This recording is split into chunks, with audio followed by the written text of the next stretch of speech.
नमस्कार मित्रांनो. आज सोशल मीडियावर एक नाव प्रचंड व्हायरल होत आहे. कॉकरोच जनता पार्टी. हो, नाव ऐकून सुरुवातीला हा एखादा मीम किंवा जोक वाटतो, पण अवघ्या काही दिवसात लाखो तरुणांनी या मूव्हमेंटला फॉलो केलं. इंस्टाग्रामवर फॉलोअर्सची संख्या अनेक मोठ्या राजकीय पक्षांपेक्षाही जास्त झाली आणि पूर्ण देशात चर्चा सुरू झाली. पण प्रश्न आहे, नेमकं हे कॉकरोच जनता पार्टी आहे तरी काय? खरा राजकीय पक्ष आहे का, की फक्त सोशल मीडियाचा ट्रेंड? आणि अचानक तरुण इतके कनेक्ट का झाले?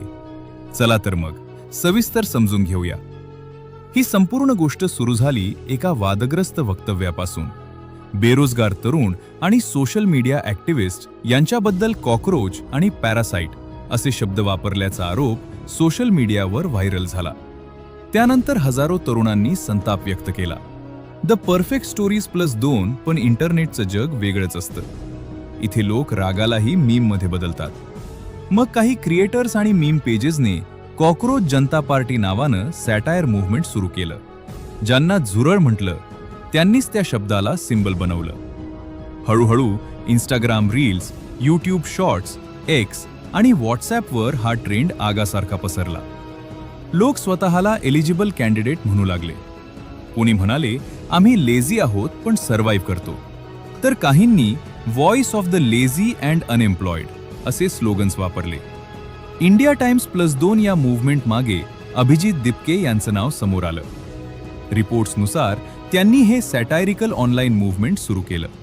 काही दिवसात लाखो फॉलोअर्स वाढले आणि देशभर चर्चा सुरू झाली. The week +1. पण इथे एक महत्त्वाची गोष्ट आहे. हा अधिकृत निवडणूक आयोगात नोंदणीकृत राजकीय पक्ष नाही. हा मुख्यतः सोशल मीडिया सॅटायर आणि यूथ प्रोटेस्ट मूव्हमेंट मानला जातो. Telangana Tribune +1.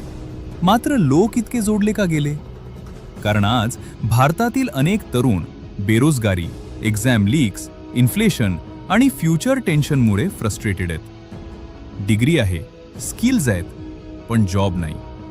Competitive एक्झाम्सचे paper leak होतात, महागाई वाढते आणि सोशल मीडियावर अनेकांना वाटतं की त्यांच्या समस्यांकडे कोणी लक्ष देत नाही. म्हणूनच कॉकरोच हा शब्द इन्सल्ट न राहता स्ट्रगलचं सिम्बॉल बनला. झुरळ कोणत्याही परिस्थितीत जगतं, सर्व्हाइव्ह करतं आणि हाच मेसेज मीम कल्चरमधून व्हायरल झाला. The economic times +2. काही लोकांना हा फक्त मीम ट्रेंड वाटतो, तर काही म्हणतात की हा तरुणांच्या फ्रस्ट्रेशनचा खरा आवाज आहे. रेडिट आणि सोशल मीडियावरही मिक्स्ड रिॲक्शन्स दिसत आहेत.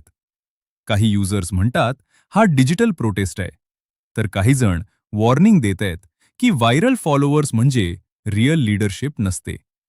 रेडिट +2 दरम्यान या मूव्हमेंट भोवती आणखी कॉन्ट्रोव्हर्सी निर्माण झाली. काही रिपोर्ट्सनुसार सोशल मीडिया अकाउंट्स हॅक झाल्याचा दावा करण्यात आला.